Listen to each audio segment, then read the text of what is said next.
Hello, and welcome back to our how-to series here. I'm librarian Lovato, and today we are going to be citing websites using Google Docs. If you're looking for how to cite a book or a journal or anything else, check out those specific videos. But today we're doing just websites, and we're doing it in Google Docs. So let's get started. Okay, to get started, you need a Google Doc. This could be your Google Doc full of notes for your paper, your essay, your project.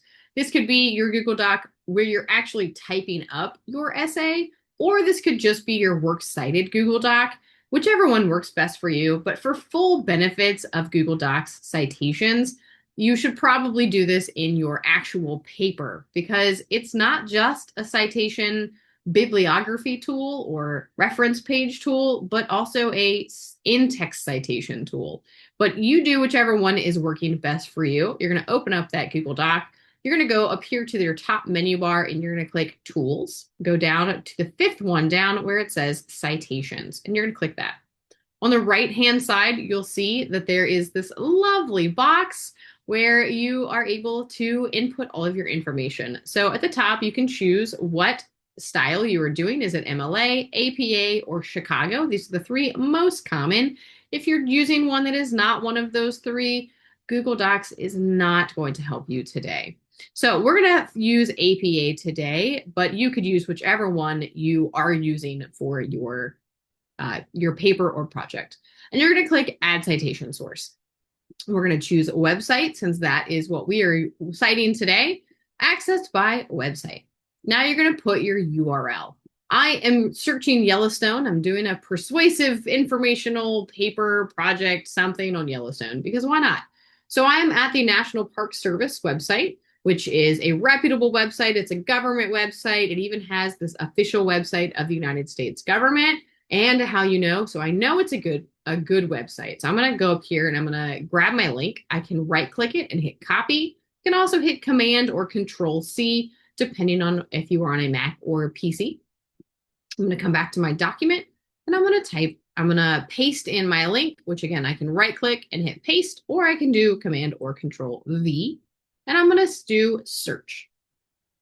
Now you can see it found all of this information. It found the title, the website title, the URL, the date published, the date accessed. Now this one is a key because that isn't always found. So that's pretty great. And then it is missing the contributors. And so in the next step, it's going to say, hey, please enter this information. So we're going to hit continue. And you can see there are no contributors, but everything else, including today's date under access day, is included. So I'm going to go back to my website and I'm going to see if I can find, is there an author or a contributor who wrote this article or this website?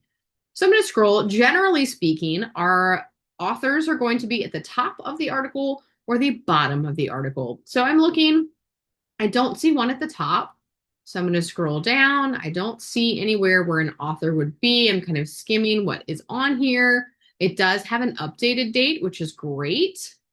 And then, so I don't see a name for anybody who wrote this. So instead, I'm going to figure out, well, who owns this page? Who created this? What corporation is in charge? And that is the National Park Service. It's going to be somewhere down here, basically like who, what website is this? Oh, I clicked it by accident. So I'm going to go back to my document and where it says contributor, I'm going to click corporation organization instead, and I'm going to type in National Park Service because that's who created this. Then I'm going to click add citation source. And you'll see it's added in there. It put everything that I needed. It put it in order. It's perfect. It's brilliant. It's beautiful. Now say I need another source. I'm going to click add citation source. I'm going to go through those same steps, access, source type website, access by website. And I'm going to grab a link. This one is from the New York Times. It's a 5 state parks that feel like national parks. Again, the New York Times is a reputable newspaper for the United States. And so I know I can trust them. And so I'm choosing this article. So I'm going to go back. I'm going to type that in. And it found everything for me. But in case it didn't, again, sometimes dates are not always found and names are not always found. Both of those are right here at the top. So if I hadn't been able to find it, I would have scrolled and looked right here.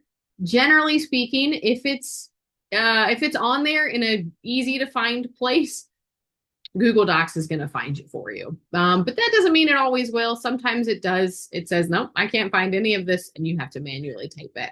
So I'm going to say continue. All of it was great. So I'm going to click add citation source, and it puts it in there. Now, say I'm typing my paper and I found a really good quote that I want to use, right? And I found like, cool, I need to cite it though, because you have to cite your sources. You can't be plagiarizing. So say it came from this one here, this trip to Yellowstone or Zion, the 5 state parks. I just come here to this blue button and click cite. And it's going to give me that parenthetical in-text citation that all I have to do is just click that and it's right there to finish out my quote. I just add a period. Now, say it's the end of my paper and I just need to put in that reference page, that works cited page, that bibliography page, depending on what style of citations you're using. All I have to do is click this blue button down here that says insert references. And it puts it in there right there. Beautiful, perfectly organized and formatted, double space with the hanging indent and in alphabetical order. So I don't even have to think about it. All I have to do is just leave it exactly as it is. Don't mess with it, and it's done. And that's all I have to do. And that's how you do it. That's how you cite a website in Google Docs. If you prefer Noodle tools or have something other than a website, then feel free to check out our other videos on those. But if you're still struggling, you still say, this did not help me. I can't find it. It's not finding anything that I need. Then swing on by and we'll do the best we can to help you out.